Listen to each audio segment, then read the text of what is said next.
Ja, heute geht es weiter hier an dem Projekt, an der 69er Corvette, die jetzt hier nur noch als Rahmen übrig geblieben ist. Heute hilft mir der Christian dabei, der ist auch mit dabei und wir schrauben jetzt noch ein bisschen die einzelnen Komponenten hier weiter auseinander und werden den Wagen weiter zerlegen. Das heißt, wir fangen mal hier an der Hinterachse an, da kommen die Trailing Arms raus. Und eben auch noch dann die einzelnen Komponenten der Hinterachse wie Bremse, Stoßdämpfer und der Differentialträger. Und dann geht es weiter bei der Vorderachse. Hier sieht man jetzt die Scheibe, die wahrscheinlich auch vor 15 Jahren das letzte Mal sich gedreht hat.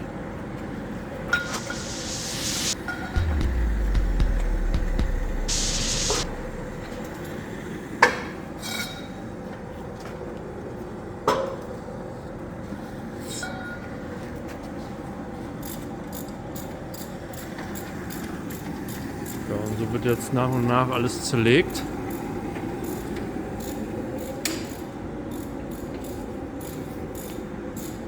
Auf jeden Fall noch ein bisschen Arbeit vor uns. Hey, abonnier doch den Kanal!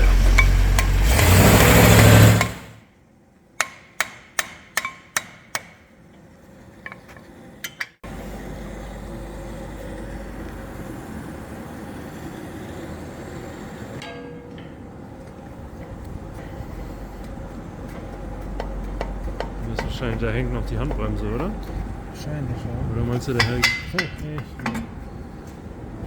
auch so aussehen.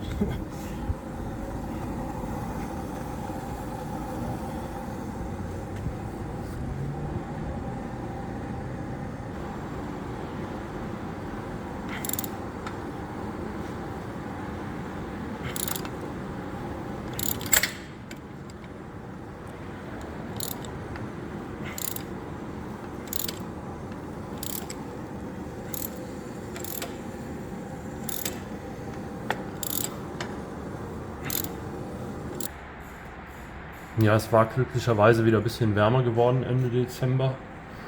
Es hatte die Tage davor hier überall Schnee gelegen. Das ist dann natürlich nicht so angenehm, in einer nicht beheizten Halle zu arbeiten. Aber die letzten Tage ging es eigentlich.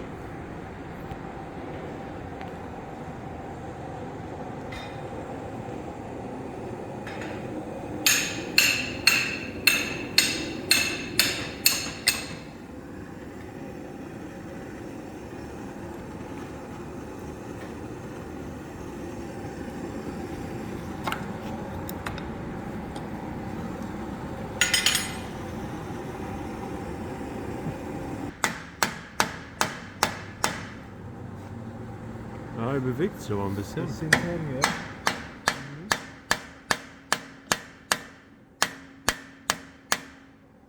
Ja, ich denke mal, es wäre einfacher, wenn die Feder hier ab wäre, weil dann hat er keine Führung mehr. Dann kann man den ein bisschen rausdrücken.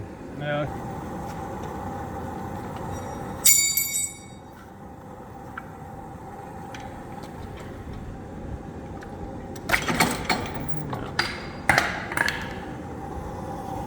Das Differential wird normalerweise immer zusammen mit hier diesem Querträger abgelassen. Es gibt hier in der Variante, wie wir sie hier vorfinden, auch die Möglichkeit, das Differential von dem Querträger abzuschrauben, weil man von oben an die Schrauben kommt. Aber im Normalfall ist dort oben ja die Karosserie und deswegen kommt man von oben nicht an die Schrauben, mit der das Differential an den Querträger angeschraubt ist. Also diese Variante ist die reguläre Arbeitsweise, um das Differential noch im Auto fest verbaut ist und noch die Karosserie montiert ist.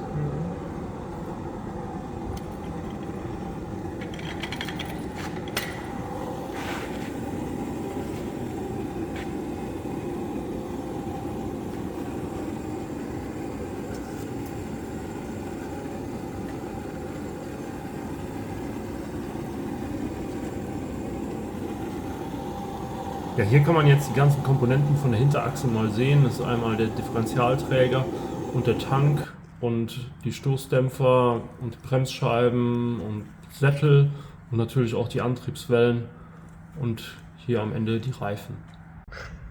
Ja, wie es mit dem Corvette-Projekt weitergeht, das seht ihr in der nächsten Folge. Die Vorderachse wird rauskommen und weitere Teile werden abgebaut werden, bis der Rahmen komplett blank ist. Deswegen schaltet beim nächsten Mal wieder ein und abonniert den Kanal. Bis zum nächsten Mal. Ciao.